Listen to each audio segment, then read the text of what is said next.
The Dior bar jacket is one of those iconic pieces of fashion history that was groundbreaking for its time, but that also continues to excite and delight customers and fashion fiends today. In this video, we're going to discuss what made the original 1940s bar jacket by Christian Dior himself so iconic, as well as have a look at this brand spanking new version designed by Dior's current creative director, Maria Grazia Chiuri. So what is a bar jacket? It's an extremely special suit jacket designed by Christian Dior that he presented in his 1947 haute couture collection. It has an extremely tapered waist and padded hips to give it an exaggerated shape and emphasize the female form. As you can see in this video from the Victoria and Albert Museum, it literally has cotton padding in the front hip area to give it that voluminous shape. It is also cut from 10 panels, which is certainly more than you would find from a jacket that you could get from the mall or whatever. This blazer that I got many years ago, I believe it is cut from 6 panels, so that would be more typical. Having more panels gives the designer more flexibility to get the garment into the shape they choose, so that's why that original bar jacket has so many panel seams. It was necessary to really get that wasp waist. So this voluminous shape was really groundbreaking at the time because it represented a very radical departure from the styles of decades prior. Women's fashion in the 1920s was a lot looser and more relaxed silhouette-wise as gender norms from the Victorian era began to evolve. Western fashion in the 1930s and early 40s was obviously influenced by the Great Depression and the war, with clothing needing to be less expensive and more functional. So when Christian Dior trotted this little number out in 1947, fresh on the heels of World War II, when wartime hardships and rations were still fresh in people's minds, it was like, whoa! It used a lot of fabric, it definitely prioritized form over function, like form literally, and it was paired with this voluminous skirt, which also used a crap ton of fabric because it is pleated. So while it does harken back in some ways to Victorian era fashion, where corsets were commonly worn and clothing tended to be very elegant, especially evening wear, it came long enough after that era was done, and it was done in a new enough way, like, you know, with a suit jacket, for instance, that it was still kind of a shock to people's senses. Hence why the American press dubbed it the new look. Now, this jacket, which I just bought from Dior a few days ago, is obviously reminiscent of the original bar jacket, but it is more relaxed.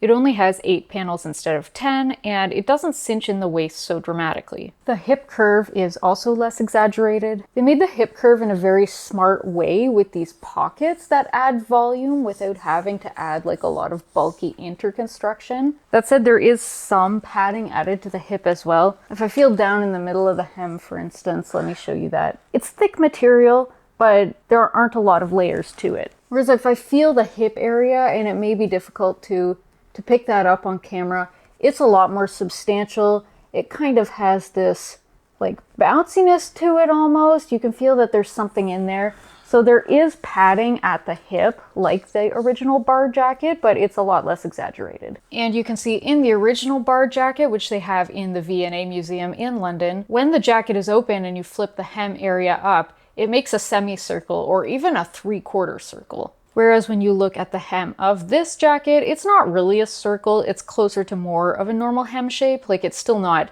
completely a normal hem shape. You see at the edge at the hip area that it does flare out and become more rounded, but the bottom is pretty flat. You can also see that there's a lot less interconstruction on this more modern bar jacket than on the original. You don't even have to see the inside. Just by seeing this video on the Dior website, you can see it kind of scrunches and ripples with the wearer as they walk, and it really moves in a way that I doubt the original bar jacket would have, which suggests that it's a more relaxed jacket with a lot less interconstruction elements like canvas and horsehair and layers of interlining, and I don't even know what else would have been in that original. And I think that's fine because, first of all, this is a ready-to-wear jacket. The original bar jacket would have been haute couture. Ready-to-wear commands a much lower price point, although it still costs a pretty penny, I have to say. And with ready-to-wear, like this beautiful girl, there is less of an expectation of really elaborate construction or hand-sewing techniques. Of course, there can still be hand sewing and ready to wear, and in fact, this jacket actually does have some. So as you can see at the hem here, where the lining attaches to the jacket, there are some areas where you can see little threads and some gaps between the stitches. At Zara or H&M or any other store you'd find in the mall,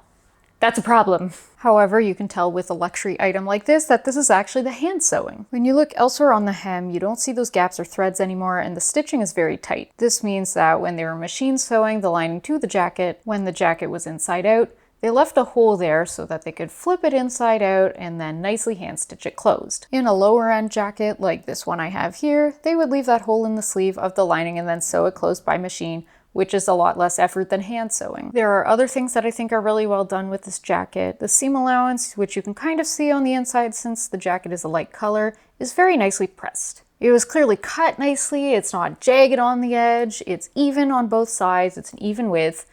Unlike mine when I sew stuff. These buttonholes are freaking stunning. The buttons themselves, which are covered with self fabric, are beautiful. And the lines from the darts to all the seams to how the lining was sewn to the shell fabric are all really clean. For what it is, despite the fact that it is essentially a cheaper and more relaxed version of the original, I think it's really perfectly executed. At the end of the day, it is more wearable than the original, which again, is common with ready-to-wear. However, I would also say that creative director Maria Grazia Chiuri's vision for Dior is more about relaxing some of these quintessential Dior house codes, making them more wearable, more comfortable, and a little more casual perhaps. Would I recommend that you pay the full retail price, which is about $4,000 for this jacket? Well, I'm saving that for my next video where I'm going to compare this jacket with a Chanel version. So be sure to subscribe so you don't miss that. So there you have it, a brief history lesson on the Dior bar jacket. Let me know in the comments whether you like the original or modern day version better. Thanks so much for watching, and I'll see you in the next video.